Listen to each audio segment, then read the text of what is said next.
¿Tú crees que esta especie de, pues, animadversión, al menos verbal, que hay entre la presidencia de la República y la presidencia de la Corte, de la Suprema Corte de Justicia, llega a trasladarse a la discusión presupuestal de 2024 en la Cámara de los Diputados?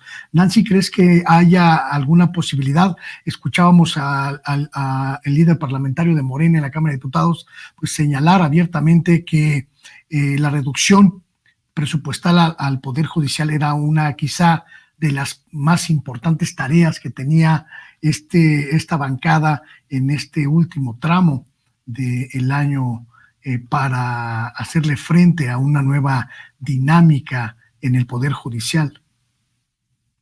Más que trasladar esta discusión, yo lo que creo es que van a revisar el presupuesto de egresos. O sea, ya es parte de la estrategia del propio Movimiento de Regeneración Nacional y como lo ha anunciado Ignacio Mier, el diputado, se debe de revisar sobre todo los guardaditos de la Suprema Corte, porque regresamos exactamente al mismo tema del Instituto Nacional Electoral. Los fideicomisos son para uso discrecional del dinero e incluso hay que recordar que uno de esos fideicomisos es para que ministros, ministras arreglen sus domicilios particulares con dinero del pueblo. O sea, es que esto es indignante. O sea, es como si dijeran, a ver, cada mexicano, mexicana aporte un pesito porque el ministro Luis María Aguilar, el ministro Alberto Pérez Dayán, la ministra Norma Piña o cualquier otro ministro o ministra necesita cambiar su boiler.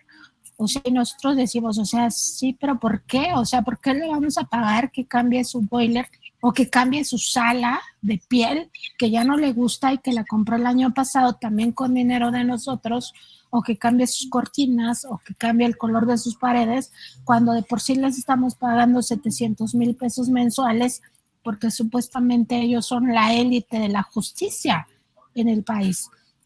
Entonces, más que la discusión, digamos, en el terreno de lo político, me parece que la discusión sí tiene que ser en la Cámara de Diputados sobre el dinero que no está justificado y que se gasta sistemáticamente en la Suprema Corte de Justicia de la Nación. Y en ese sentido, me parece que es muy importante recordar que el propio Ricardo Monreal descubrió o hizo públicos esta lista de los 40 privilegios que tienen los ministros y ministras de la Suprema Corte de Justicia de la Nación. Esto lo exhibió también el propio presidente López Obrador, en donde pues no solo está el tema pues de sus salarios, que son exorbitantes, que son insultantes para un pueblo empobrecido como el pueblo mexicano, porque así lo dejaron con estos 30 años de neoliberalismo, sino además otros temas, como por ejemplo que nosotros les paguemos el celular a ellos, a sus familiares, o las vacaciones, ¿no? En México, en el extranjero, los viajes al extranjero para ellos y su familia nuclear, o todo el tema del internet en sus casas, o esto de cambiar su mobiliario, o remodelar por completo su mansión. O sea, ¿por qué? ¿Por qué los mexicanos vamos a seguir pagando esto? No tiene ningún sentido. Y en ese contexto me parece a mí que la discusión de la Cámara de Diputados debe regirse por este tema de austeridad y que sí es muy importante, incluso si no alcanzara para el plan C, sí empezarles a limitar el uso de recursos públicos a los ministros y ministras y en general a todo el Poder Judicial.